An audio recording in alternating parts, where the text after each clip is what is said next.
Bismillahirrahmanirrahim. Assalamualaikum warahmatullahi wabarakatuh. Waalaikumsalam warahmatullahi wabarakatuh. Kami akan mempresentasikan hasil kerja kelompok kami, yang dimana anggota kelompok kami terdiri dari Anandita Cika Maharani Harun, Cintana Cahya Ramadela, Hafiza Hamani Hamid, dan Laura Agista Safira.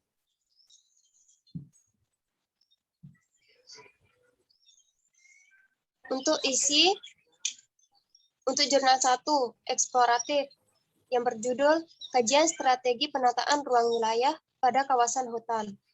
Jurnal 2, eksperimen, produksi dan pemanfaatan arang dan cuka kayu dari serbuk gergaji kayu campuran.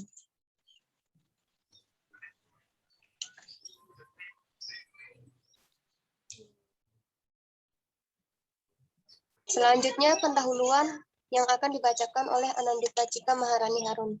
Padanya dipersilahkan. Baik, terima kasih moderator. Pendahuluan Jurnal 1 membahas tentang penataan dan perkembangan ruang kawasan hutan. Sebagai bahan pendukung, kami akan tambahkan kutipan dari artikel tersebut. Berikut kutipannya.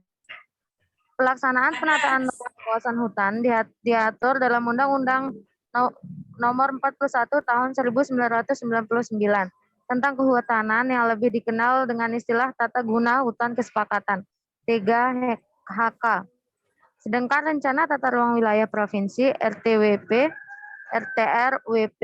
diatur dalam Undang-Undang Nomor 26 Tahun 2007 tentang penataan ruang termasuk pengaturan terhadap kawasan hutan. Syahadat dan Subarudi 2012.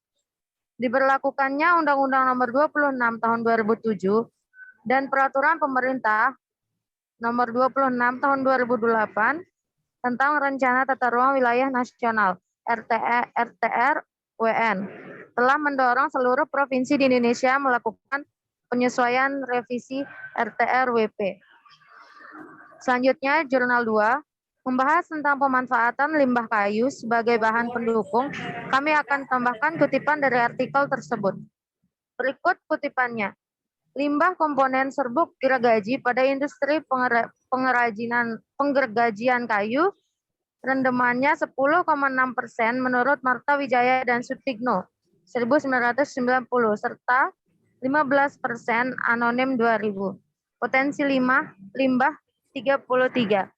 Komponen serbuk gergaji setiap meter kubik dari input log kayu adalah 0,10 sampai 0,15 meter kubik dan dimanfaatkan antara lain untuk campuran obat nyamuk, terutama serbuk gergaji jenis kayu jati. Media tumbuh bibit bunga krisan dari serbuk gergaji jenis kayu sangon, media tumbuh jamur, bahan bakar rumah tangga, arang, briket arang, arang aktif, dan arang kompos. Selesai. Selanjutnya untuk metode yang akan dibacakan oleh saya sendiri. Jurnal 1. Pada jurnal 1 terdapat bagian-bagian seperti pendekatan, kerangka pemikiran, ruang lingkup kegiatan, metode pengumpulan data, dan analisis data. Pada bagian pendekatan, kerangka pemikiran menjelaskan identifikasi permasalahan yang ada dalam penataan kawasan hutan. Kemudian dilihat dan dikaji dampaknya sehingga dapat diberikan alternatif penyelesaian permasalahan terkait penataan kawasan hutan. Pada ruang lingkup kegiatan ini, menjelaskan apa saja ruang lingkup yang ada di kawasan hutan, bagaimana mekanisme pelepasan kawasan hutan, dan cara sinkronisasi pengembangan wilayah. Pada bagian metode pengumpulan data dijelaskan data apa saja yang diambil untuk penelitian ini, data yang dikumpulkan data sekunder, di mana terdapat data seperti luas kawasan hutan, peraturan perundangan mengenai tata ruang, dan laporan kajian mengenai perubahan kawasan hutan. Pada bagian analisis data, menggunakan metode deskriptif kualitatif, di mana maksud metode ini menghasilkan data deskriptif berupa kata-kata tertulis atau lisan dari orang-orang dan perilaku yang dapat diamati. Tidak hanya itu, metode ini mengungkapkan fakta apa adanya tentang suatu objek, gejala, keadaan dengan menggambarkan, menguraikan, menginterpretasikan, dan diambil suatu kesimpulan dalam bentuk tulisan yang sistematis. Jurnal kedua. Untuk jurnal kedua, pada bagian metode terdapat bagian-bagian seperti lokasi, peralatan dan bahan, dan metode cara kerja. Metode ini melakukan dua macam campuran limbah serbuk gergaji kayu, yaitu hutan alam dan hutan tanaman yang di mana lokasi pengambilannya di Jawa Barat. Untuk lokasi penelitian, dilakukan di Pusat Penelitian Hasil Hutan Bogor, Balai Penelitian Padi Sukamandi, dan Balai Penelitian Bioteknologi Pertanian Bogor. Bahan yang digunakan pada metode ini terdiri dari asam fosfat, teknis, alat distilasi kapasitas 10 liter untuk menghasilkan cuka kayu distilat, kompresor, tungku arang aktif kapasitas 25 kg, kayu bakar, dan lain-lain. Sedangkan untuk peralatan yang digunakan yang terdiri dari tungku, termometer, timbangan, oven, drum plastik, dan lain-lain. Untuk metode cara kerja dalam penelitian ini, terdapat 4 cara di mana masing-masing memiliki cara prosedur yang berbeda-beda. Di antaranya, produksi cuka kayu terpadu dengan arang. Yang kedua, produksi arang aktif. Yang ketiga, analisis arang aktif, dan cuka kayu.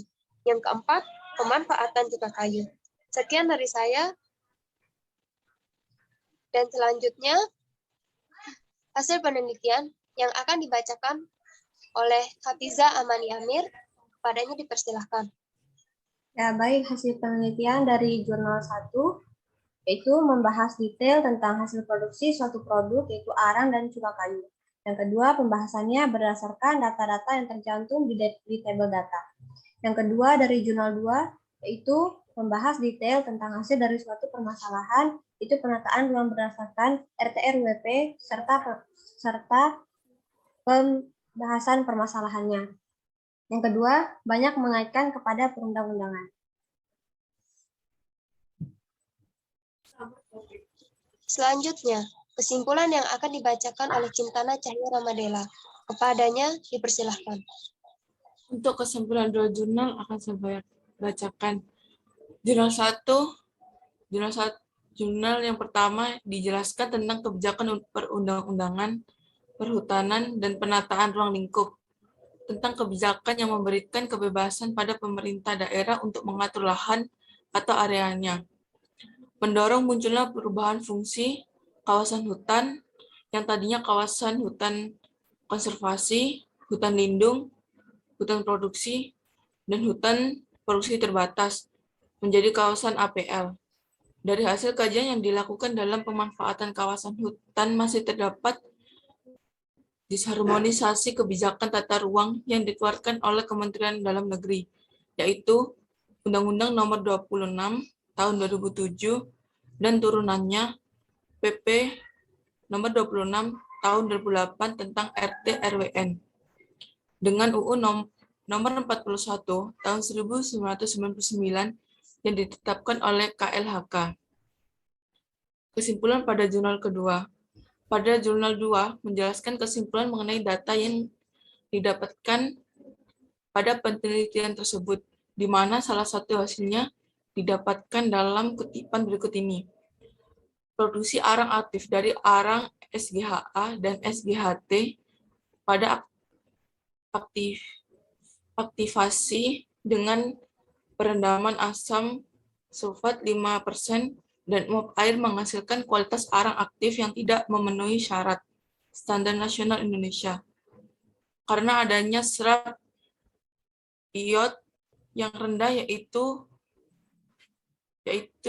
kisaran 454 sampai 556 mg per G, kurang lebih 750 mg per G. Daya serap iod dapat ditingkatkan dari 469,9 mg per gram menjadi 857,7 mg per gram dan 789,7 mg per gram masing-masing dihasilkan dari aktivasi SGHT dan asam fosfat 20% dan uap pada suhu 695 derajat Celcius. dan uap air tanpa asam fosfat pada suhu 605 derajat Celcius. Peningkatan kualitas arang aktif yang memenuhi SNI ini diperoleh setelah tungku aktivasi direndam emisi pemanasannya dengan bol gas. Sekian.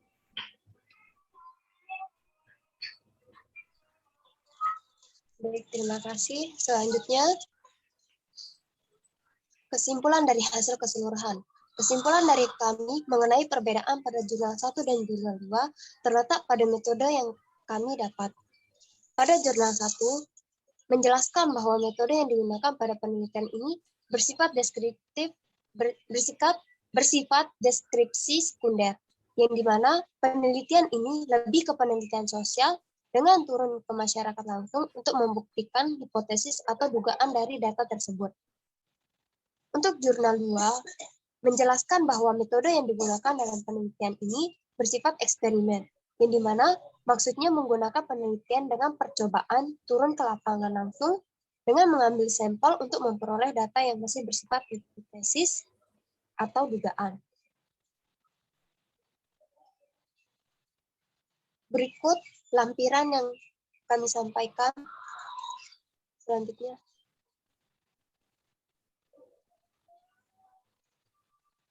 Sekian dari kelompok kami. Maaf jika ada kesalahan kata yang kurang berkenan. Kami ucapkan terima kasih banyak. Wassalamualaikum warahmatullahi wabarakatuh. Waalaikumsalam warahmatullahi wabarakatuh.